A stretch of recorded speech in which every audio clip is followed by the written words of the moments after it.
Alex approached the grand throne where Cleopatra, the last queen of Egypt, sat regally. Queen Cleopatra, thank you for allowing me to visit your beautiful palace. I've always been fascinated by ancient Egypt and your legendary reign. Cleopatra smiled warmly. It's my pleasure, Alex. I'm happy to share my story and the wonders of Egypt with you.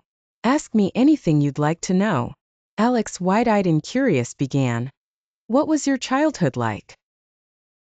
I was born into a royal family and received a privileged education, Cleopatra began. I learned languages, mathematics, philosophy, and the art of ruling. I was also trained in diplomacy and politics, which prepared me for my future role as queen. Alex couldn't help but marvel. How did you become queen? My father, Ptolemy XII, died when I was 18 years old. According to Egyptian tradition, I became queen and co-ruler with my younger brother, Ptolemy XIII.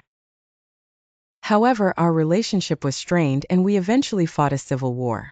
With the help of Julius Caesar, I emerged victorious and became the sole ruler of Egypt, Cleopatra explained. What were some of your greatest accomplishments as queen? Alex asked eagerly. Cleopatra's eyes lit up. I restored Egypt's prosperity and expanded its territories. I also promoted trade and diplomacy, making Egypt a center of commerce and culture. I was a patron of the arts and sciences, and I commissioned many beautiful temples, libraries, and monuments.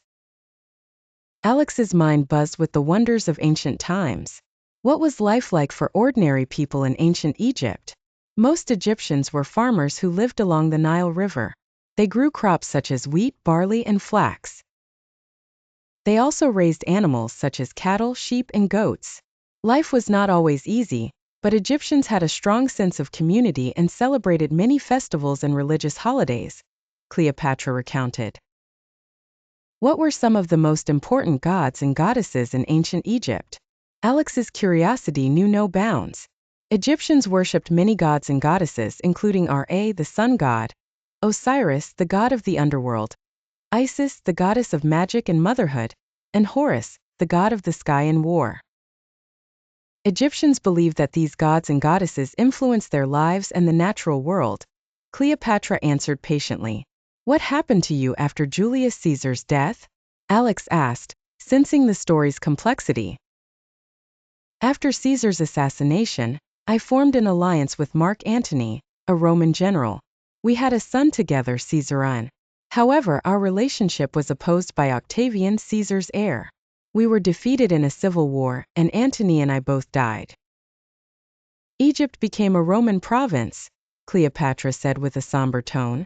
Alex bowed respectfully. Thank you for sharing your story with me, Queen Cleopatra. I've learned so much about you and ancient Egypt. Cleopatra smiled.